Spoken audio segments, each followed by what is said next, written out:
Best finish in St. Petersburg for Jamie Caroline, a fourth in race number 2. Currently sits 11th in the points.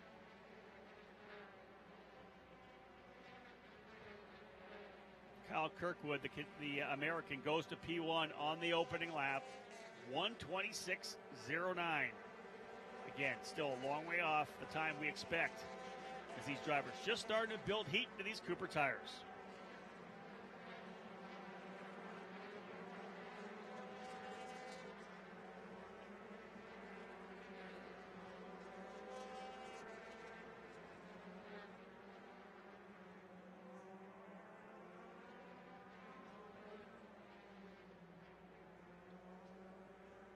Still a handful of drivers on pit lane, not yet to take to the track, biding their time here. The 21 of Calvin Ming, the 81 of Kyle Dupel, the 24 of Kalen Frederick, the 80 of Julian Vanderwatt, the 19 of Alex Barron,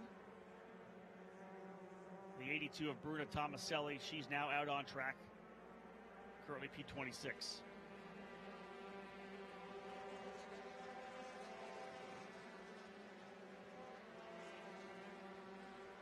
Not surprisingly, Kyle Kirkwood quicker again, 1:25.5. Time starting to come down. About 0.8 of a second off. Fast time laid down in qualifying 1. 1:24.6 or 7:69 to 1:24.6. Track record for Oliver Askew. We may see that fall. Track temp starting to get up there as well, just over 100 degrees in a couple of the parts of the racetrack. It's going to play well for these drivers.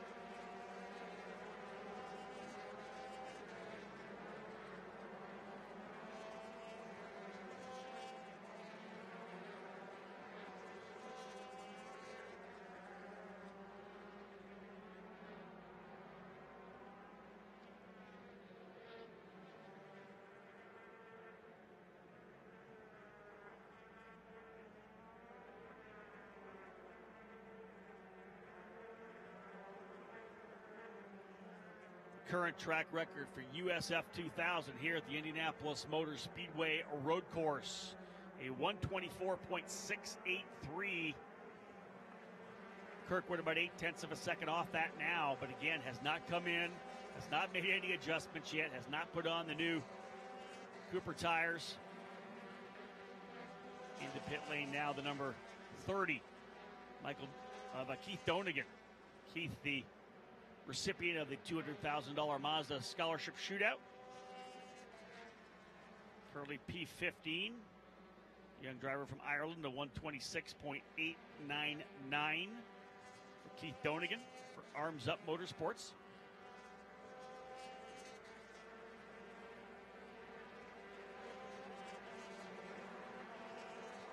Current top 5 about 7 minutes in, just past the third mark of this session. Kyle Kirkwood in the white number 8. Jamie Caroline in the number 28. Just over 1.5 separating first and second. Darren Keene for Newman Walks Racing, the white and orange number 36 in third. Lucas Cole, the Black Pabst Racing entry in number 22, fourth. And in the number 12 in the blue and white D-Force Racing car, that's Jose Sierra. That's your top 5. As he's into pit lane, as is Colin Kaminsky, as is Corey Enders. Number of drivers coming into pit lane here. Time to make adjustments, put on the fresh Coopers, and take a run at the fast time.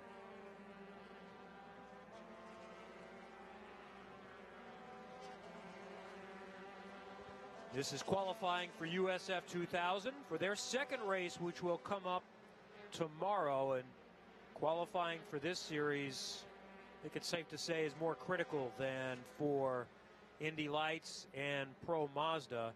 It essentially doubles in the car count for each series. Pro Mazda is double the car count of Indy Lights, and USF 2000 is almost double of Pro Mazda. And if you're going to see the start of any race this weekend, I think the one I would encourage the most is to try to watch 26 cars with drivers ranging oftentimes 15, 16, 17 years old, streaming at well over 100 miles per hour down into turn number 1, where it's very wide and very inviting.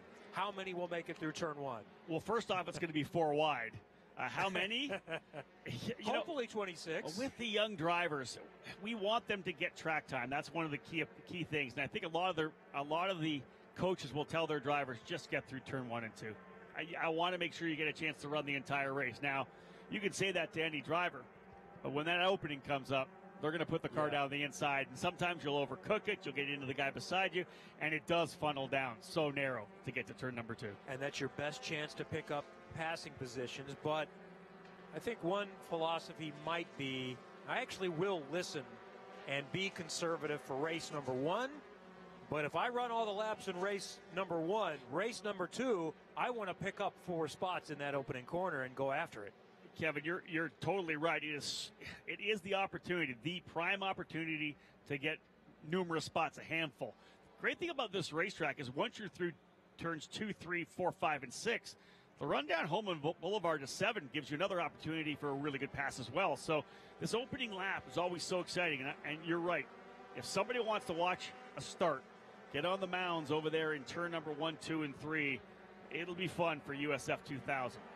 The other thing I would encourage, if IndyCar fans are joining us around the facility or online, we all understand in road course racing, it's sometimes difficult to overtake. Now, this track does have some passing opportunities, but oftentimes it's based on mistakes.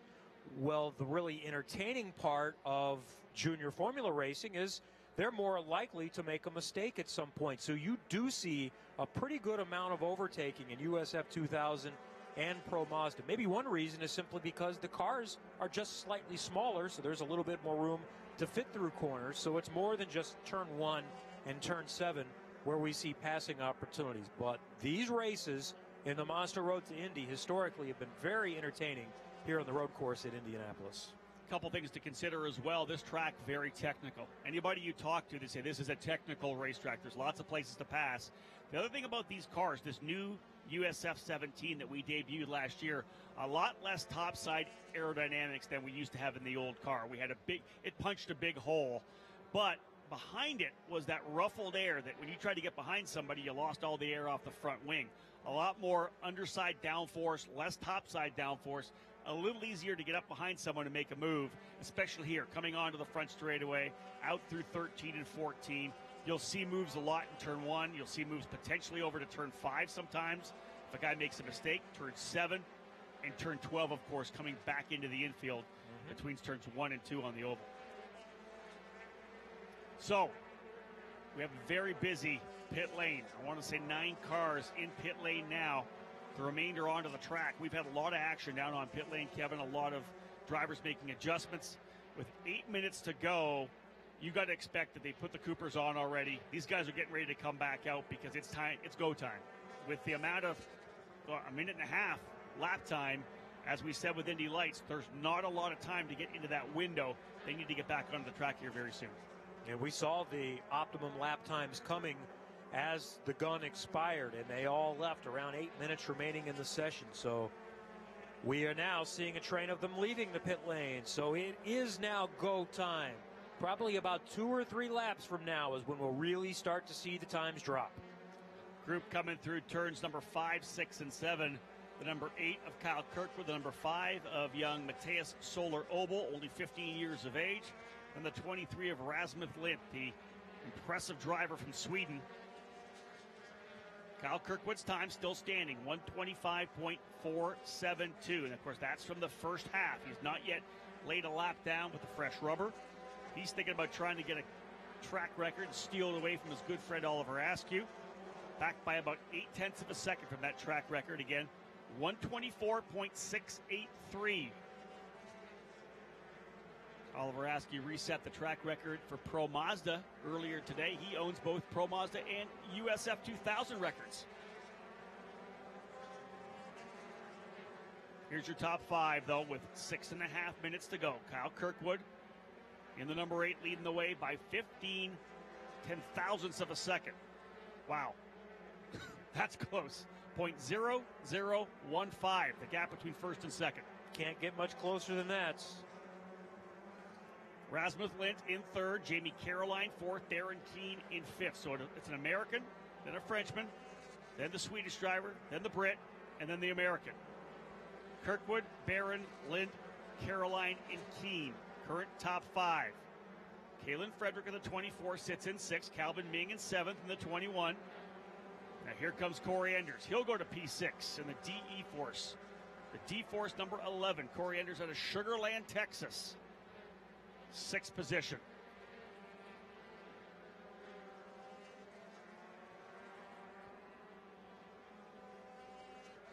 James Rowe Jr. in the number 20 into pit lane.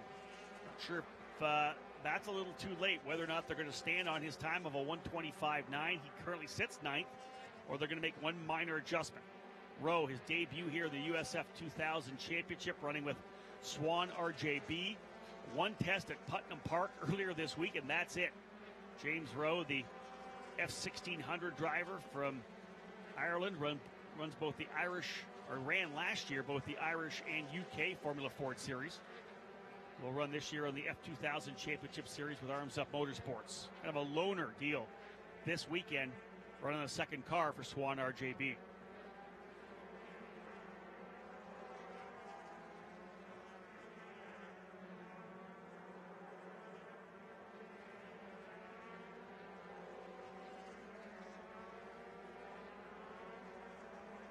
All but one driver on the track for this final run, this final qualifying session. Race number 2, which will take place tomorrow morning. 4.5 minutes to go. Now we'll start seeing drivers put in good lap times. Kyle Kirkwood down to a 1:25.6, just 2/10 off his best lap. The key now is find an open racetrack as well. There's a lot of cars out there. You don't want to get stuck behind someone a little bit slower. You don't want to get held up by a couple other drivers that may be trying to pass each other. Kevin, you got to find open racetrack. This feels more like a go-kart session. It does. Lucas Cole, the number 22, goes to P1. And Kirkwood takes it right back, 1:25.0. He is 4/10 away from a new track record. And you say go-kart session, Kevin, you look up and down this grid, and there's guys that have been running top-level national and international karting for the last 5 to 10 years. That's the great thing about this USF 2000 program. Really an opportunity for kids to step right out of karting or into maybe an F1600 car, then into USF 2000. And some of them you still will see at major karting events already this season and later this season, doing a little bit of both. Agreed. In comes the number 14. That's Max Peichel. Max making his debut here in the USF 2000 series, running for Arms Up Motorsports in the number 14. Colin Kaminsky jumps up a couple spots. He'll go to 13th. Mateus Soler-Obel into pit lane. Ran last year in the F4 US Championship, now in USF 2000. He's 16th in the number 5. Jamie Caroline now back up to 4th. 1:25.5. 3 minutes to go. How cool is it for these young drivers to see their name on the pylon? It's one thing for your number, but with the new digital pylon added a few years ago, I gotta believe there are a lot of family members snapping pictures with the name on the historic pylon at the Indianapolis Motor Speedway for these as young as 15-year-old drivers. Yeah, it's not just the drivers that are super excited. It's the families who are so invested in the success. A lot of these are family teams, or they were a family karting team. They're so close together. I know I saw, if you follow them on social media, you've seen a lot of posts saying, wow, I'm going to run in Indianapolis. I'm going to go across the yard of Bricks. Whether it's the parents or the kids actually putting it out on social media, it's a big thing for them. And I think that, Kevin, we talk about the value of this opening weekend for the month of May in terms of the Verizon IndyCar Series. It's great to get things underway. It's great to educate people in Indianapolis about the fact that we have road course racing with the IndyCar program as well. But simply put, just for the Mazda Road to Indy kids to be able to come here, this is something that is one of the highlights of their entire year. Yeah, it's a good point. Obviously, Indy Lights races on the oval, but USF 2000 Pro Mazda cannot race on a 2.5-mile oval. So not only to feel like you've really gotten something out of the investment, if it's family money, that you get to race at the Indianapolis Motor Speedway, they can never take that away from you, but when you're trying to find actual funding and sponsorship, that goes so far in a package to be able to tell a prospective company, we race at the Indianapolis Motor Speedway, and by the way, it's on an IndyCar weekend. And come out and join us. You have your sponsor here. You're going to have hospitality. All the road Indy teams have hospitality areas. Your sponsors coming out. They're enjoying themselves here at the world's greatest race course, and part of an IndyCar weekend, as you said. I'm a huge fan of this IndyCar Grand Prix weekend. I love seeing the cars on this track. I talked to Jordan King after his race. He loves this racetrack as well. It's challenging. Doesn't have the elevation changes that some of the other permanent road courses have, but it's just such a unique track. Well, Kyle Kirkwood is standing on his time, or parking on his time. He's on the pit road, the provisional pole sitter, trying to go 2 for 2 for the weekend. We are inside 30 seconds, so for many, it's their final lap. Others will get one more if they cross the timing line between 10 and 11 sometime in the next 20 seconds. Kirkwood, 1:25.02. That's the time to beat. Cole next, 1:25.4. At least for the next little while, Oliver Askew is going to have still the 2 track records here, because Kyle Kirkwood not able to get down there to that 1:24.68, the current track record for USF 2000. Lucas Cole would have to drop about 0.8 of a second, because Kyle Kirkwood's got a pretty nice little advantage. Over 0.4 of a second for Kirkwood.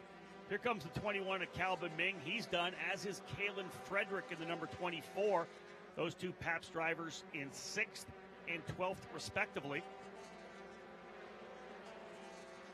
Checkered flag has been shown over by the timing line. We haven't seen it yet here at start-finish, but indeed, drivers being told to head back to pit lane. And we'll start seeing final moves up the order. Kyle Kirkwood in the 8, P1. Lucas Cole 2nd in the 22. Alex Barron 3rd. Jamie Caroline in 4th, and Rasmus Lint rounding out your top 5. Lucas Cole, the big mover in the Belco number 22 black machine for Pabst Racing. Good run for the Brazilian. His 3rd year in USF 2000, a podium finisher last year at Road America, really finding his place at Pabst. Lucas Cole, who works with Roberto Moreno, his driver coach. Alex Barron, former USF 2000 race winner, a former winner in Indy Lights back in 2014 as well for Bilardi Auto Racing. Jamie Caroline in 4th, Rasmus Lint in 5th, Calvin Ming 6th, Zach Holden from nearby Greenfield, Indiana for D-Force in 7th, Jose Sierra in 8th, Darren Keene 9th, and James Rowe Jr., his debut, Irishman, finishing in 10th. And that's official. Final car has crossed the timing line, so Kyle Kirkwood, 2 for 2 on the weekend in USF 2000. A pair of poles. He'll start later today, and this qualifying session is for their 2nd race coming up tomorrow. So congratulations to the young American from Florida, celebrating at the Indianapolis Motor Speedway with a pair of poles. There's Kyle Kirkwood on the video board. I'll tell you, Kevin, that's a pretty good run for Cape Motorsports here. Both poles last year with Oliver Askew, both race wins with Oliver Askew, now both poles with Kyle Kirkwood. Essentially 6 for 6 in official sessions here at the Indianapolis Motor Speedway road course for Cape Motorsports. Kyle Kirkwood's got to feel pretty good heading into race number 1 this afternoon. Very nice and personable young man with a lot of talent and a very bright future ahead of him, looking to win at the Indianapolis Motor Speedway. One more point. We talk about the international flavor of the Mazda Road to Indy. Just have a look at this. Kyle Kirkwood, the American, P1. The Brazilian Lucas Cole in 2nd. From France, Alex Barron in 3rd. The British driver Jamie Caroline in 4th. Rasmus Lint from Sweden in 5th. 5 different countries represented in the top 5. So both qualifying sessions are complete for USF 2000. The 2nd qualifying session for Pro Mazda is next up on the docket to conclude the morning's activities. And that is just over 15 minutes away. 11:50 Eastern Time is the start time for the Pro Mazda Championship. Meanwhile, don't forget Indy Lights autograph session is coming up in the IndyCar Fan Village at noon. The IndyCar autograph session has been going since 11 o'clock and is wrapping up. So Indy Lights The young drivers from that series in the IndyCar Fan Village in less than 30 minutes. The next IndyCar session is just under 1 hour away. The second and final practice session of the day before qualifying for the Verizon IndyCar Series is 12:30 today.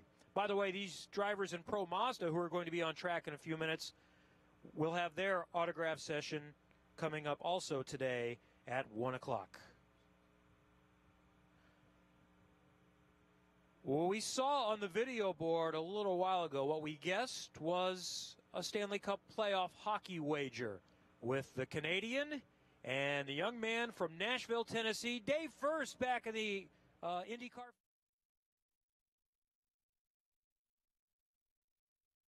Tires on the ground go round and round, round and round, round and round. Tires on the car are warranty. And what you need, the tires on the car help keep you safe. They grip the road when you hit the brakes. Your tires matter, so count on Cooper, an American company since 1914. The tires on the ground go round and round.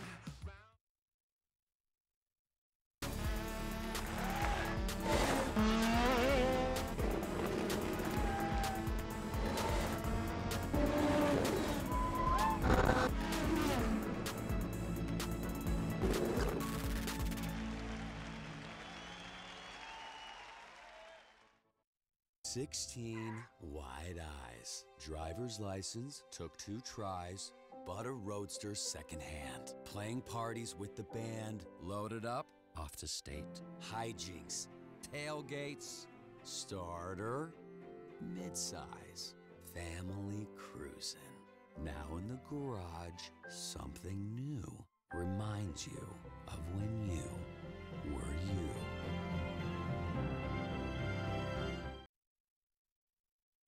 Road to Indy TV. Download the app now.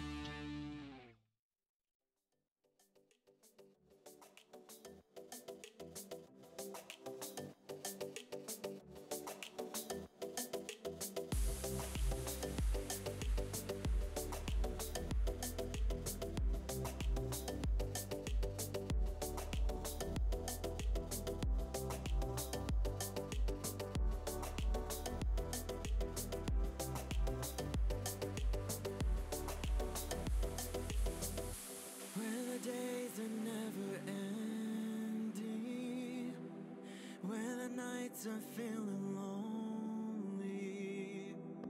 There's a place that I can go where the birds are free to roam. In the sky, flying high over fields of green. And where the stars inside the sky, we're the last ones shining bright. Pushing through the storm tonight, we'll be burning on and on and on. We're the stars inside the sky, we're the last ones shining bright. Pushing through the storm tonight, we'll be burning on and on and on.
Well, we move right along with the activity here and get to the next round of qualifying for the Pro Mazda Series. This is their second qualifying session, so at the end of this session, we'll know how they line up for race number 2 tomorrow. Oliver Askew was the fastest for the first qualifying session, and we'll start from pole tomorrow in race number 1.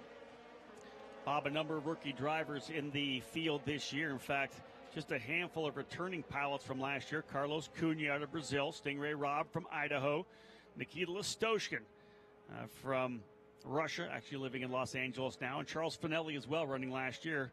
Otherwise, a big group of rookie drivers, many of them coming up from USF 2000, including first and second in the championship last year, Oliver Askew and Renus VK. And that's the goal, of course, of the road to Indy, is to start in one series and graduate to the next, and it's working very, very well. We definitely have a number of drivers that all of these kids use kind of as the marker, and that's a Spencer Piggott being number one, coming all the way from USF 2000, won several scholarships, went right from Pro Mazda, won that championship, moved right to Indy Lights, won that championship, and finds himself in the Indianapolis 500 the following year. Of course, he's gone to develop a great relationship now with Ed Carpenter Racing, his first full season in the Verizon IndyCar Series, but each and every one of these drivers has Spencer as a model of what they can achieve. And I remember you talking last year at this time about how new cars would be coming along, and it looks like they're doing well too. Yeah, this is our brand new race car for Pro Mazda. We had the new Indy Lights car back in 2015, the Dallara IL-15. Last year introducing the new Tatis USF 2000 car, the USF 17. This brand new car for Pro Mazda, very similar. It actually has a lot of the USF 17. It's the same basic tub. We put bigger wheels, bigger brakes, more horsepower in the Mazda power plant, more aerodynamics, essentially more of everything hung on that Tatis chassis. And we're blowing track records out left and right. We were 4 seconds quicker at Barber, over 3 seconds faster here on the Indianapolis Motor Speedway road course. Well, the fastest time in the first qualifying session was Askew's 1 minute 19.3319. So we're already at 121.2. So and they're just getting the tires warmed up and things moving up to speed. So we'll be seeing possibly that 119 broken, although the weather is getting a little warmer and the track temperature, as Kevin told you, is up above 101 degrees now. Yeah, we're up, I want to say, almost 15 degrees higher on track temp than we were this morning, and that always doesn't play well to a fast time. Sometimes the car will get overstuck. They were on track earlier today before the Verizon IndyCar Series 2, so sometimes the cars like it with a little less grip and a little cooler air. Well, Askew has moved to the top of the chart just in these first couple of laps here, so he has laid down the gauntlet, so to speak, at 121.19. Renus VK will go to second, 121.198. Carlos Cunha now to the top of the charts. Sometimes here, Bob, in the early part of the session, it's a waste of time calling the top fives because they just continue to change. That's the way it is when we get to Verizon IndyCar Series qualifying. You might as well not even talk for the last 30 seconds because every lap is going to be better than the previous, and just wait till the session's over and then run it down. But Rob now is at the top of the chart just in the last few seconds. Stingray Robb, second-year driver out of Idaho. Running for Team Pelfrey, a very talented young driver. I had a chance to interview him for my Road to Indy Insider podcast. Just a really nice young man, very well spoken. Still, of course, going to school, trying to do some homeschooling as well. But his teachers and his principal work very closely with Stingray to make sure that he can catch up every time he comes back. Still has a fantastic GPA, but still very focused on his racing career. And that's his real name. It really is. That was actually part of the podcast that we did. I wanted the definitive answer where it came from.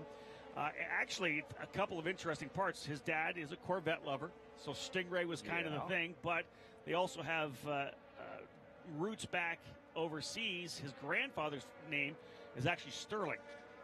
And the other grandfather was Ray, so they pulled the two together. Okay.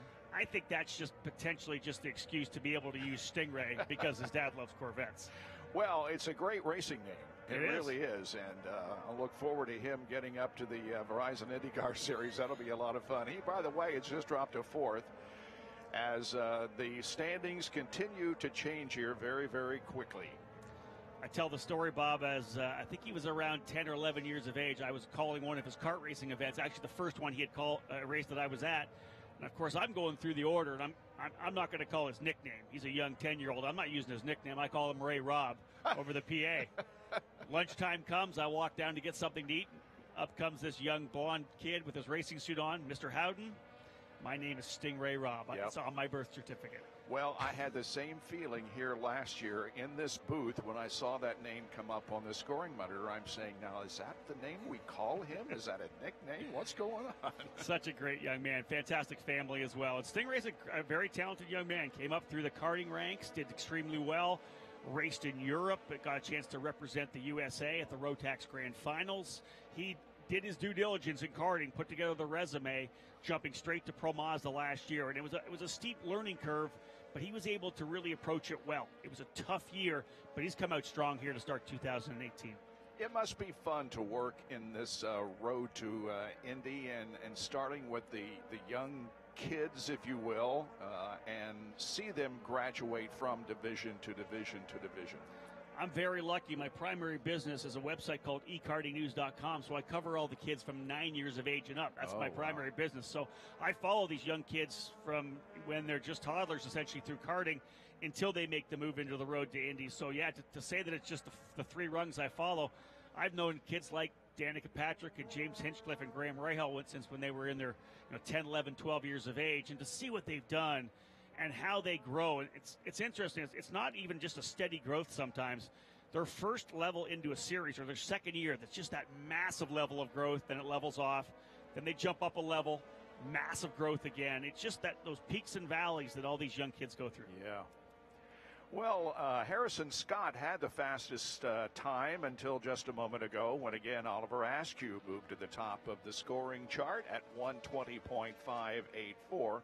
Still a little bit slower than his qualifying effort in round number one earlier today, which was a 1:19.3. Being told an issue on track, Bob. Waiting to see if we have any kind of a yellow situation at this point. Number 83 of Charles Finelli off track.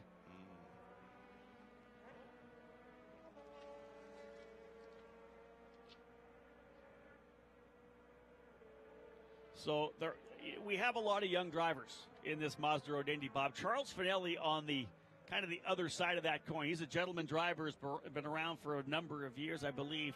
He is, I think, 52 years of age, 53 years of age.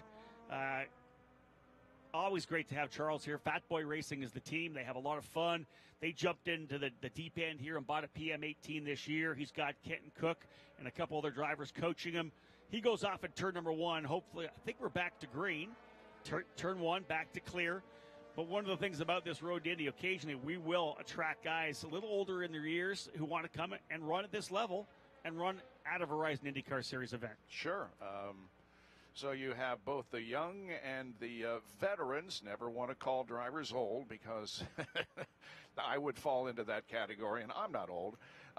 Veterans who also are a part of the series. Well, the 83 car has been cleared from turn number one. Not a major problem down there, but enough to slow the cars and bring them in.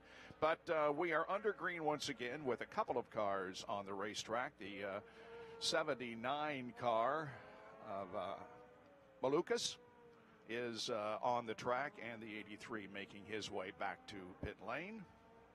David Malukas, second-year driver in the Mazda Road to Indy. BN Racing is the team. Ran last year in USF 2000, his debut year. They expanded to a four-car effort. 2 cars here in Pro Mazda, 2 in USF 2000. David making the jump up to Pro Mazda this year. Here we are right at the halfway point, too. Even with that yellow, it kind of times out well for the drivers to come into pit lane, talk to their team engineers, decide what they're going to do, what minor changes they may make. They'll bolt on sticker Cooper tires, and we'll have that run now to see if anybody can go at the new track record that Oliver Askew set earlier today, a 119.331. Oliver currently 120.586 on top. Harrison Scott for RP Motorsport Racing in second. Parker Thompson, the young Canadian, for Exclusive Autosport. An issue in the opening session, qualifying session, got only 2 laps in the books. He's currently P3. Stingray Rob in fourth for Team Pelfrey, and as you said, David Malukas P5 for BN Racing. And the number 9 car, who is currently in 7th position, that's Robert McGinnis. I wondered if that was the way that you pronounce that name. Of course, when you see anything that's close to McGinnis with a MC, and you automatically think of basketball here in the state of Indiana. But Robert McGinnis spells it differently, but is pronounced the same. Out of New York, New York. Robert McGinnis won his first Mazda Road to Indy event last year. Got the season off on the right foot at St. Petersburg. Wasn't able to get back to victory lane, but a great young driver working his way up through the ranks. Again, we talk about a lot of these drivers who have worked their way through karting. So many of them. Oliver Askew, Parker Thompson, Stingray Robb. These drivers were all top-level karters here in the United States. Understand that the 83 car, once again, with Charles Finelli, spun in turn 13, and he is moving again, so no slowdown in that area. But Finelli off course for the second time in this session. Well, you know, when you're pushing as hard as these drivers do, you just lose the rear end on the car a little bit. It can go around. Charles has not had a lot of time in the car, but continuing to get more and more test time in. His best time of 1:23.6 at this point. Had a chance to first interview Parker Thompson back as a 12-year-old at a karting event in Tucson, Arizona. The Challenge of the Americas was the series, and he came out of the cart, took the helmet off, and at I was going to say 12 years of age, Buddy Rice was the team he was running for. He was his coach, and Buddy was his coach for a number of years. He gave me this interview like he's been doing it for 20 years, and he's been good ever since. But I was I had to take a step back because he was that good at 12 years of age. Such a great ambassador for his team. Parker also does a texting and distracted driving program in his home country of Canada through Alberta. He spoke to, I think, over 1,000 students in the last couple of years, even more than that. It's called Drive to Stay Alive. Yeah. It's his initiative, his own initiative, and he's just an impressive young man. And I would tell anyone in the paddock, try to get to these autograph sessions, meet a guy like Parker Thompson, just such a fantastic young man. Askew on top, still 1:20.586. But Bob, it's going to take probably 2 or 3 laps before we get the heat built into these new tires once they've gone to stickers, before we start laying down that magic lap. And there is 6.5 minutes to go now. So in the last 2.5 minutes is when we will see the times go down and the speeds go up.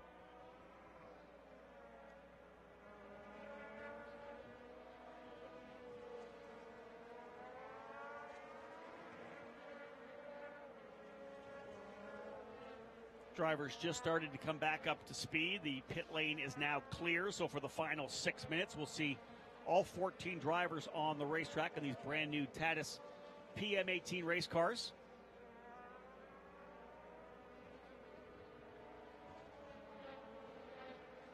Oliver Askew crosses the yard of bricks.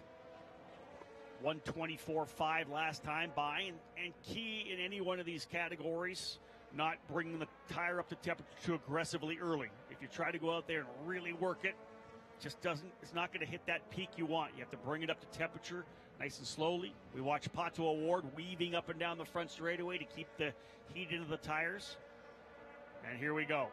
Carlos Cunha from Uncos Racing in the number 1 machine, the Brazilian, resets fast time 1:20.383. But that's still about 1 second slower than Askew was able to achieve in the first qualifying session. But they are coming down, so let's see what happens here with this lap. I'm very interested to see what this temperature change will do. We're up over 10 degrees higher on track temp. We're at least 5 or 10 degrees warmer here, ambient as well. 79 degrees. We were 73, so only 6 degrees ambient, but significantly more track. Up to 105, 110 degrees on the front straightaway. Yeah, I thought the ambient temperature was going to get much higher than it has so far. I thought it was going to get up into the 80s, but for Those of you who have joined us out here at the Speedway, first of all, thanks for doing so. And the weather just could not be more perfect because we also have a nice breeze blowing. So it's a great day at the Speedway. Askew goes to the top again at 120.3376. Still a full second off. Yep. His fast time from earlier today. 4 minutes remaining.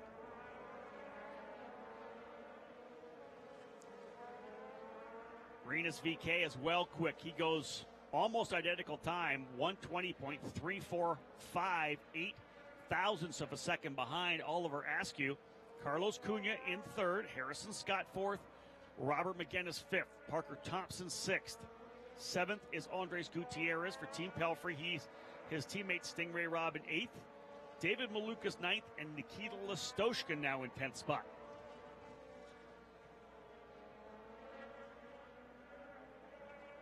Robert McGinnis will take his first run at it. Now these tires starting to come into that window. McGinnis goes P1, 120.287. We'll get into the 119s. 3 minutes remaining.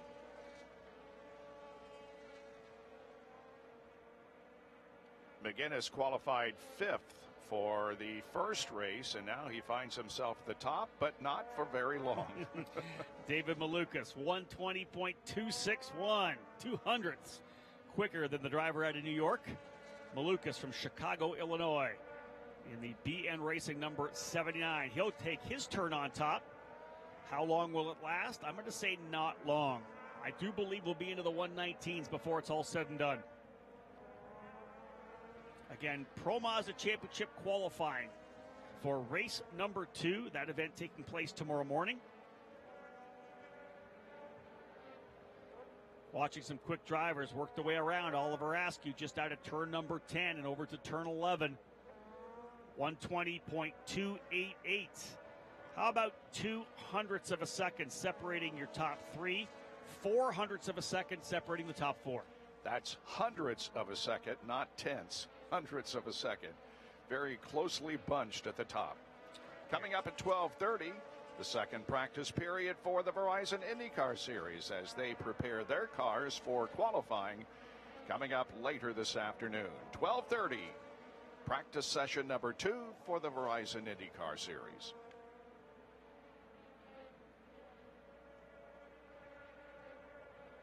I had to believe that they were going to be able to get back into the 119s, but with these changing conditions, the evolution of the track temperature, we're now at a 120.193 for Harrison Scott. We are close, but not into the 119s yet. We're getting there. Harrison Scott dominant last year in the Euro Formula Open Series, winning 14 of 16 races. Really excited to have a driver of his caliber come and join the Pro Mazda Championship here in 2018. A brand new team as well, RP Motorsport Racing, the Italian squad, joining us here, and with designs on getting into the Indy Lights program as well next year. Askew now back to the top.